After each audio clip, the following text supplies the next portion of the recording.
دین نے، شریعت نے مرد کے کفن میں 3 کپڑے رکھے، عورت کے کفن میں 5 کپڑے رکھے ہیں۔ عورت کے کفن میں کتنے کپڑے؟ 5 کپڑے۔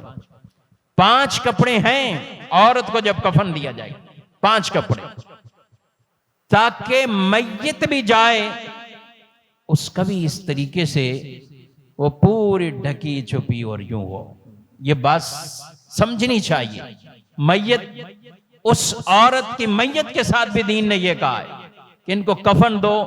نارمل 2-3 کپڑے بھی ہوتے اور اوپر سے ایک چادر ہوتی ہے تو کون کس کو کیا پتا، لیکن 5 کپڑے، 5 کپڑے۔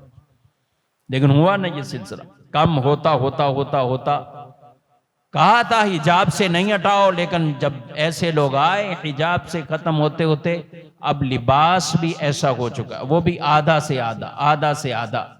جتنے کپڑے اور جتنی زینت کی چیزیں تھیں وہ ہمارے گھروں میں پردوں نے لے لی، اعلیٰ سے اعلیٰ پردے، کھڑکیوں کو چھپا کے رکھا، اپنی گاڑیوں کو چھپا کر رکھتے ہیں، بڑے بڑے خوبصورت کپڑوں کا اہتمام کرتے ہیں، گاڑی میری وہ چھپی رہے، یہ اس کو نظر نہ پڑے تو ادھر نہ ہو، یہ خوبصورت لگے، لیکن جو چھپانے کی چیز تھی اس کو نہیں چھپایا۔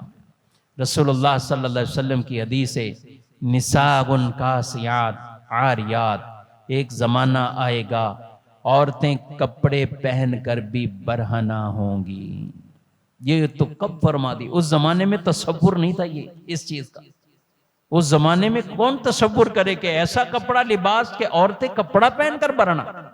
لیکن میرے آقا صلی اللہ علیہ وسلم نے پہلے سے یہ ارشاد فرما دیا، ہوں گی کپڑے پہنی ہوئی مگر برہنہ، یعنی بظاہر وہ کپڑا ہے اور نام کا کپڑا ہے، لیکن بدن ایک طرح کا وہ برہنہ ہے۔ میرے بھائیوں، یہ ہماری یہ دین کی تعلیمات ہے، یہ رسول اللہ صلی اللہ علیہ وسلم کی تعلیمات ہے، اور یہ الحیاء، اسے الحیاء من الایمان، حیا ایمان میں سے ہے، ایمان کے درجات میں سے ہے۔